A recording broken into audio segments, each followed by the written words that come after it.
अस्सलाम वालेकुम गर्ल्स। आज हम अपना बैंकिंग का फर्स्ट चैप्टर स्टार्ट कर रहे हैं, beginning and evolution of banking. Introduction में सबसे पहले हम पढ़ेंगे कि मनी की क्या इम्पोर्टेंस है। अगर हमारे पास मनी नहीं होगी तो हम अपनी नीड्स को पूरा नहीं कर सकते। ठीक है, अगर हमें कोई चीज़ परचेज़ करनी है तो उसके लिए आज के ज़माने में हमारे लिए पैसे होने बहुत ज़रूरी हैं। इसी तरह यहाँ पे ये भी एक्सप्लेन किया गया है कि बहुत पुराने ज़माने में जब पैसे नहीं होते थे तो किस तरह लेन देन किया जाता था। लोग बार्टर सिस्टम यूज़ करते थे। बार्टर सिस्टम का मतलब है एक्सचेंज ऑफ कमोडिटीज़। लोग अपनी कोई चीज़ देकर उनसे दूसरी चीज़ ले लेते थे।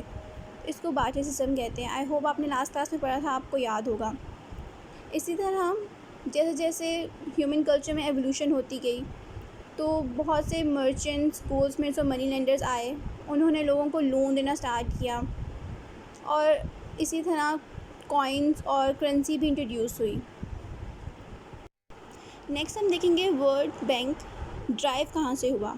अब बहुत से डिफरेंट बैंकिंग एक्सपर्ट थे जिनका अपना अपना ओपिनियन था। जो इटालियन एक्सपर्ट्स थे उनका मानना था कि इटालियन वर्ड बैंकस या फिर बैंको, इनमें से किसी एक में से बैंक वर्ड ड्राइव हुआ है। लेकिन फ्रेंच एक्सपर्ट्स ये मानते थे कि एक वर्ड है, फ्रेंच वर्ड है बैंक्यू, बैंक वहाँ से ड्राइव हुआ है। लेकिन इसी तरह जर्मन एक्सपर्ट्स का ये मानना था कि बैंक वर्ड बैक से ड्राइव हुआ है, जर्मन वर्ड बैक से, जिसका मतलब है joint stock of money. Next हम हिस्ट्री ऑफ बैंक को देखेंगे। इसमें बताया गया banking has been present in different forms right from the beginning of human life.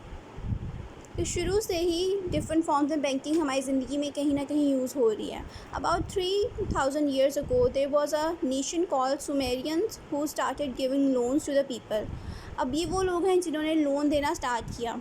ठीक है, और यहाँ पे ये एक्सप्लेन किया गया है कि लोन रीपेएबल थे, या तो अगर आप उन्हें पैसे दे दोगे वो भी एक्सेप्ट कर लेंगे, या फिर अगर आप उन्हें कमोडिटीज़ दोगे वो भी वो एक्सेप्ट कर लेंगे। ठीक है, और Sumerians used lumps of gold and silver as money. अब यहाँ पे कॉइन्स का या करेंसी का जिक्र नहीं है। लम्स ऑफ गोल्ड मतलब गोल्ड और सिल्वर के छोटे छोटे टुकड़े वो यूज़ करते थे करेंसी के तौर पे। For the first time, the bank were established in Venice and Guyana in 12th and 14th century। अब ये फर्स्ट बैंक है जिनका जिक्र किया गया है कि ये इस्टेब्लिश हुए थे। इसी तरह आगे भी मेंशन किया हुआ है। अब नेक्स्ट पैराग्राफ में देखते हैं। According to banking expert, the business of banking started in Iraq and then shifted to Rome and Greece, but the banking business came to an end after the fall of Roman Empire and then again began to flourish in Italy and other countries of Europe। अब यहाँ पे explain किया गया है कि सबसे पहले Iraq में बैंकिंग स्टार्ट हुई और वहाँ से रोम और ग्रीस में शिफ्ट हो गई। ठीक है, फिर कुछ रोमन एम्पायर की वजह से वहाँ पे कुछ प्रॉब्लम क्रिएट हुई, वो ख़त्म हो गया, तो बैंकिंग सिस्टम भी वहाँ पे ख़त्म हो गया। लेकिन एक टाइम आया कि इटली में दोबारा से बैंकिंग सिस्टम स्टार्ट हो गया। अब इसको हम आगे डिटेल में पढ़ते हैं। Banking in Iraq during 2000 years BC means before Christ. The tradition of banking was developed in Iraq. The king Hammurabi, the founder of Babylon Empire, laid down standard rules for banking operation। अब यहाँ पे ये बताया जा रहा है कि Iraq में एक किंग था, उसने बैंकिंग सिस्टम को स्टार्ट किया और उसने उसके सारे रूल्स एंड रेगुलेशंस बनाए और बताए कि जब बैंकिंग हो गई तो उसमें ये चीज़ें आपने नज़र में रखनी है कि कौन रूल्स को फॉलो करना है। He describe the legal provisions in writing for giving loans, कि किस तरह लोन देना है और लोन एग्रीमेंट्स किस तरह होंगे। Rate of interest on these advances was 33.3% per annum. अब उन्होंने इंटरेस्ट रेट भी बता दिया कि वो कितना चार्ज कर रहे थे। Granted loans were transferable and people were also aware of the concept of bill of exchange. Bill of exchange आप पिछली क्लास में बहुत डिटेल में पढ़ चुके हो, तो आपको पता होगा बिल ऑफ एक्सचेंज क्या है। तो यहाँ पे ये वो बता रहे हैं कि इराक में बहुत टाइम पहले बिल ऑफ एक्सचेंज का कंसेप्ट भी था। That was a time when business of money and letter of credit started taking place in the cities of Iraq. तो आपको पता चल गया होगा कि सबसे पहले इराक़ में बैंकिंग स्टार्ट हुई. उसके बाद आ जाता है banking in Greece. Banking reached Greece from Iraq and made great progress in the 4th century before Christ. In old ages, there was a tradition in Greece of giving loans on interest basis. Their temples served as earliest banks. अब यहाँ पे ये बताया जा रहा है कि जब ग्रीस में बैंकिंग स्टार्ट हुई तो लोगों ने लोन लेना स्टार्ट किया इंटरेस्ट बेसिस पे. मतलब अगर हम किसी को लोन दे रहे हैं तो उसे इंटरेस्ट चार्ज करेंगे, ठीक है. और उनके पास प्रॉपर बैंक्स नहीं थे, तो उनके जो मंदिर थे, जो टेम्पल्स थे, उन्होंने उसके अंदर ये बैंकिंग सिस्टम स्टार्ट किया. इस तरह नेक्स्ट देखते हैं हम banking in Rome. The business of banking was carried on in Rome in 3rd century before Christ. The trade and banking business made a rapid growth in Rome after the settlement Jewish traders. अच्छा, अब यहाँ पे बताया जा रहा है कि 3rd century में रोम में बैंकिंग स्टार्ट हुई, ठीक है. अब यहाँ पे बता रहे हैं the trade and banking business made a rapid growth. अचानक से बहुत ज़्यादा तजारत ने और बैंकिंग सिस्टम ने रोम में बहुत तरक्की की, ठीक है. अब यहाँ पे बता रहे हैं नेक्स्ट है तो 14th before Christ an institution was established in Rome which started to accept deposit and lend money to needy people. अब जैसे आप जानते हो कि बैंक के 2 मेन काम होते हैं, लोगों से डिपॉज़िट लेना और लोन देना. अब वो 2 काम इस इंस्टीट्यूशन ने स्टार्ट कर दिए. After the fall of Roman empire the Jewish traders shifted to Europe. अब जैसे ही रोमन एम्पायर ख़त्म हो गया, जो जूइश लोग थे वो यूरोप में शिफ्ट हो गए और उन्होंने वहाँ पर बैंकिंग सिस्टम स्टार्ट कर दिया. नेक्स्ट है banking in Italy. In the middle of 12th century the banking sector started to grow in Italy. In the city of Venice, the first formal bank was established in 1157 named Bank of Venice. यहाँ पे ये बताया जा रहा है कि जो first bank Italy में फॉर्म हुआ था वो 1157 को फॉर्म हुआ था और जिसका नाम था bank of Venice. After that another bank was set up in 1587 name Banco di Rialto in Giona. In the beginning, the Bank of Italy were used to transact foreign exchange. अब ये foreign exchange के लिए use होता था. ये मैं आगे foreign exchange में आपको properly explain करूँगी. Next है banking in Europe. In Europe, the banks comprising the functions of accepting deposit and transferring money were formed. अब यूरोप में ऐसे बैंक्स बनाए गए जिसमें हम लोग डिपॉजिट एक्सेप्ट कर रहे थे और आगे मनी ट्रांसफ़र कर रहे थे, ठीक है. जिसका नाम था अच्छा जिसमें काफ़ी ज़्यादा बैंक्स आते हैं. German public bank, bank of Barcelona, bank of Genoa, the bank of Amsterdam Holland and the bank of Hamburg Germany, ठीक है.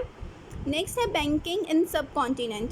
It is very much evident that during 2000 before Christ there was a developed banking system in the subcontinent which was mostly managed by sahukars or money lenders. It is also notable that during this period institutions carried on the banking business. Muhammad Tughlaq was the first king who introduced token currency in India. अब token currency India में introduce किसने करवाई थी ये भी आपको पता चल गया. He issued metal coins and currency notes of royal mint. Later, the Mughal rulers and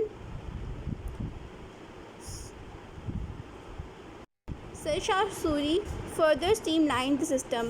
There is also sufficient evidence that during the 5th century, people used hundis as credit instrument.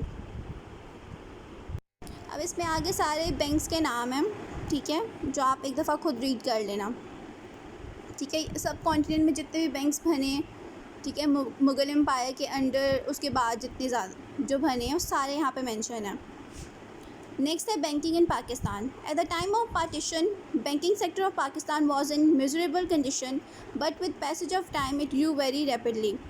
अब जैसा कि आपको पता है कि जब separation हुई थी तो पाकिस्तान के हालात इतने अच्छे नहीं थे, बैंकिंग सिस्टम मतलब इवन कुछ भी इस्टेब्लिश नहीं था प्रॉपर्ली। लेकिन जब हम लोगों ने बैंकिंग सिस्टम प्रॉपर्ली यहाँ पे स्टार्ट किया तो उसमें बहुत अच्छे से growth I. At the time of partition, there were 631 branches of scheduled banks in Pakistan, 487 in West Pakistan and 144 in East Pakistan. But just after the independence, Indians started the political and financial confederation. Most of the banks transferred their offices to India. अब बहुत से banks ने अपने offices वगैरह India में transfer कर लिए, तो यहाँ पे पाकिस्तान में हालात बहुत ख़राब हो गए। Up to the 30th June 1948, the offices and branches of scheduled banks in Pakistan reduce to 195, 81 in West Pakistan and 114 in East Pakistan. State Bank of Pakistan was established on 1st July 1948, inaugurated by Quaid-e-Azam Mohammad Ali Jinnah. अब आपको ये date भी याद रखनी है, ये बहुत important date है जिस दिन State Bank of Pakistan establish हुआ था। National Bank of Pakistan was established on 8 November 1948। Next हम देखेंगे stages of evolution. The modern banking is not the result of an ancient accident, rather it is initiated because of man's increasing demands and needs. Following four parties or sectors of society played a vital role of the establishment of bank. They are considered ancestors of bank due to their contribution in the development of banking system. अच्छा, अब यहाँ पे वो ये बता रहे हैं आपको कि बैंकिंग सिस्टम की एवोल्यूशन कहाँ से हुई, कौन कौन से ऐसे पार्टीज़ हैं जिन्होंने कंट्रीब्यूट किया। तो ये जो एक टेबल बना हुआ है उसमें सबसे पहले उन्होंने बताया हुआ है, सबसे पहले किंग्स हैं, फिर मर्चेंट्स हैं, फिर मनी लेंडर्स और फिर गोल्ड स्मिथ्स। अब इसको हम एक एक करके देखेंगे। सबसे पहले आ जाता है kings. The role of king has been a vital in the introduction and development of banking system.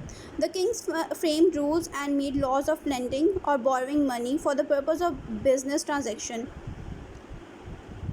तो यहाँ पे ये बताना चाह रहे हैं कि अब बहुत पुराने ज़माने में सबसे ज़्यादा अमीर किंग्स होते थे, ठीक है। तो बहुत से लोगों को जिनको पैसों की ज़रूरत होती थी तो वो अपने बादशाह के पास जाकर उनसे पैसे मांगते थे, ठीक है, उनसे पैसे उधार पर लेते थे। तो यहाँ से ये कॉन्सेप्ट स्टार्ट हुआ। These laws facilitated both lender and borrower in their dealing at the time. अच्छा, अब यहाँ पे उन्होंने कुछ रूल्स और रेगुलेशंस भी बना दिए कि अगर मैं आपको पैसे दे रहा हूँ तो आपने ऐसे करना, ये करना, मतलब कुछ रूल्स होंगे, ठीक है। तो उन रूल्स के अकॉर्डिंगली वो पैसे दिया करते थे। Some of the kings named king Hammurabi of Iraq, king Croesus of Turkey, king Rameses of Egypt and king Ashoka of Indus valley are popular in this regard. अब ये वो किंग्स हैं जिन्होंने ये कंसेप्ट स्टार्ट किया, जिन्होंने रूल्स एंड रेगुलेशंस बनाना स्टार्ट किए, ठीक है। उसके बाद आते हैं merchants. In the past the merchants were considered as very rich and respectable people due to good repute of dealing in money. अब मर्चेंट्स कौन होते हैं? तिजारत करने वाले, जिनके बहुत बड़े बड़े बिजनेसेस होते हैं, जो तिजारत कर रहे होते हैं, ठीक है। तो लोगों का ट्रस्ट बहुत होता है उनके अंदर, ठीक है। वो उन पर ट्रस्ट बहुत करते हैं क्योंकि वो अमीर होते हैं, उनके पास पैसा भी बहुत होता है, ठीक है। तो सबसे पहला पॉइंट है वो मर्चेंट्स क्यों इतने कामयाब हुए, मर्चेंट्स ने बैंकिंग सिस्टम को इतना बूस्ट क्यों दिया। सबसे पहला पॉइंट है trust in merchant because of their strong financial background, मतलब वो बहुत अमीर होते हैं, उनके पास काफ़ी पैसा होता है। And fair dealing in money, अब क्योंकि वो उनका पैसे का लेन देन भी बहुत अच्छा होता है। They were considered as trustworthy people, वो बहुत भरोसेमंद लोग थे, इसलिए लोग उनसे पैसे लेना, उनको देना पसंद करते थे और उन्हें उनमें यकीन भी था कि वो उन्हें धोखा नहीं देंगे।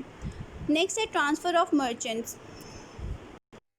In 14th century, many Italian merchants shifted to England, where they started the business of lending money on interest basis.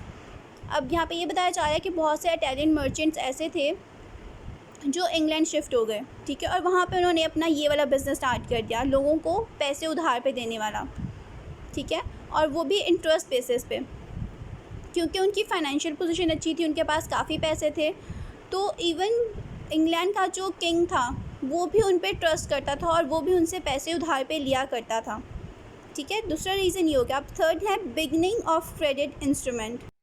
अब नेक्स्ट है beginning of credit instrument with expansion on business the merchant begins to give return acknowledgement to the people which put them in a position to withdraw their money from the agent और friend of merchant. अब यहाँ से आपके mind में एक concept आ रहा होगा check का, कि जाहिर सी बात है जब हम चेक साइन करके बैंक में देते हैं तो तब वो हमें मनी देते हैं। अब यहाँ पे इन मर्चेंट्स ने भी यही काम स्टार्ट किया कि जो लोग उन्हें अपने पैसे रखवाते थे अपने उनके पास, ठीक है, तो वो उनको एक रिटर्न रिसीट दे देते थे। उस रिसीट का मकसद ये था कि जब भी उन लोगों को अपने पैसे वापस चाहिए होंगे वो आके मर्चेंट को अपने रिसीट दिखाएंगे और अपने पैसे ले जाएंगे।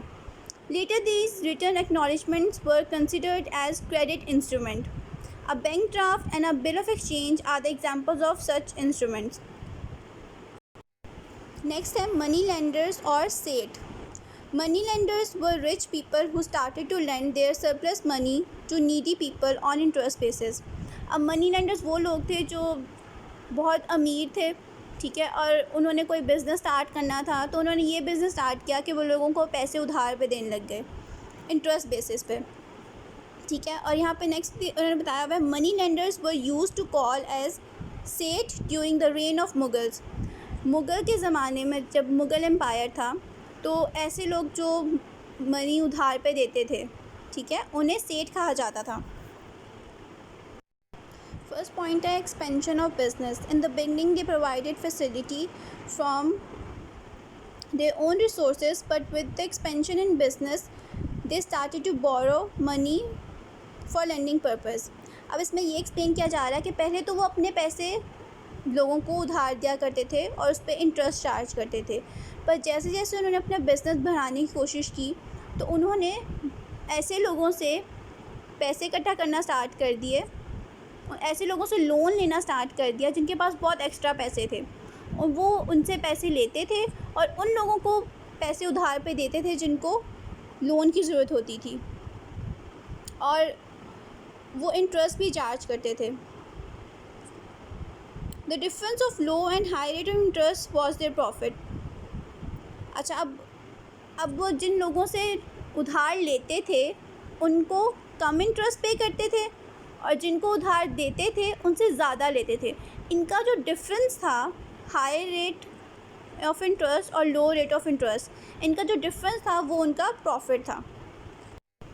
Advance form of lenders business. The most important function of modern bank is to accept deposit and to lend money. So modern bank is the advance form of money lenders. आजकल जो banks हैं वो money lenders की advance form है, ठीक है। Next आ जाते हैं goldsmith. Due to confidence in the integrity and solvency of goldsmiths, the people considered them as honest and trustworthy. They were the people who nurtured the banking system started by merchants. इसका ये मतलब है कि जो banking system merchants ने start किया था उन्होंने गोल्डस्मिथ्स जो थे उन्होंने उसको एक बूस्ट दे दिया, उसको और डेवलप किया। फर्स्ट पॉइंट है safe custody. The goldsmith has strong iron safe, lockers and boxes for the safety of precious metals. अब goldsmiths वो लोग होते हैं जो सोने की चीज़ें, चांदी की चीज़ें बनाते हैं, जिनके पास कीमती पत्थर होते हैं, ठीक है। अब वो उनको संभालने के लिए सेफ्स और लॉकर्स बना के रखते थे जिसमें वो उन्हें संभाल के रखते थे। Because of the good arrangement of safety, the people began to keep their valuable, that is gold and silver with them. अब जाहिर सी बात है पुराने ज़माने में हर किसी के घर में सेफ नहीं होती थी जहाँ पे अपनी वो चीज़ें संभाल के रख सकें, तो लोगों ने क्या किया कि वो गोल्ड स्मिथ्स के पास जाते थे और उनके पास अपनी कीमती चीज़ें रखवा देते थे ताकि वो सेफ रहें। Goldsmiths were use to issue receipts for the receive goods and article. अब जब वो उनसे उनकी कीमती चीज़ें लेते थे तो वो एक रिसीट लिख के देते थे और उस रिसीट पे मेंशन कर देते थे कि किसने क्या चीज़ रखवाई है, ठीक है, और वो उस बंदे को पकड़ा देते थे। जब उस बंदे को अपनी चीज़ वापस चाहिए होगी वो रिसीट लेकर आएगा और अपनी चीज़ वापस ले जाएगा। नेक्स्ट पॉइंट है बिगनिंग ऑफ चेक। अब चेक कहाँ से स्टार्ट हुआ? After some time the goldsmith issued written permission in favour of depositors to get their money and other valuable back. अब यहाँ से एक चेक का कॉन्सेप्ट स्टार्ट हो गया कि हमने उनके पास अपनी चीज़ें जमा करवाई और उसने हमें एक बुक दे दी, एक चेक बुक दे दी, ठीक है। तो जब भी हमें कोई चीज़ चाहिए होगी हम उस पर उसको फिल करके उसको देंगे और बोलेंगे कि हमारी चीज़ हमें वापस कर दो। These receipts started to pass from hand to hand in settlement of different transactions with full acceptance। जिसे हम बिल ऑफ एक्सचेंज में क्या करते थे कि हमने एक बंदे पे बिल ऑफ एक्सचेंज बनाया, फिर हमने वो बिल ऑफ एक्सचेंज एक दूसरे बंदे को दे दिया, फिर उसने तीसरे बंदे को दे दिया और वो तीसरा बंदा जाके भी पैसे ले सकता है। इसी तरह हम चेक के साथ भी ऐसे ही कर सकते हैं। It was an olden shape of modern cheque. आजकल के जो मॉडर्न चेक हैं उसी की एक पुरानी फॉर्म है जो गोल्ड स्मिथ ने स्टार्ट की थी। Next, expansion in business. When the goldsmith found that most of money deposited with them lying idle and people were not in habit of drawing the deposit. अच्छा, अब इसमें ये वो banking system कैसे start हुआ वो explain कर रहे हैं कि गोल्ड स्मिथ के पास लोगों ने अपनी चीज़ें लिखवाना स्टार्ट कर दी, लेकिन अब वो हमेशा अपनी चीज़ें वापस लेने नहीं आते थे। तो गोल्ड स्मिथ ने क्या किया, उसने उन्हीं पैसों को जो उसके पास रखवाए गए थे आगे लोन देना स्टार्ट कर दिया, ठीक है। अब वो जो लोन देता था उसके ऊपर वो इंटरेस्ट चार्ज करता था। थोड़ा सा इंटरेस्ट वो अपने पास रखता था और थोड़ा सा उस इंसान को देता था जिसके पैसे उसने आगे लेंड किए होते हैं, ठीक है। ये हमारा टॉपिक था आज का। आई होप आप सबको समझ आ गई होगी। किसी बच्चे को कोई भी कन्फ्यूजन है आप मुझसे पूछ सकते हो।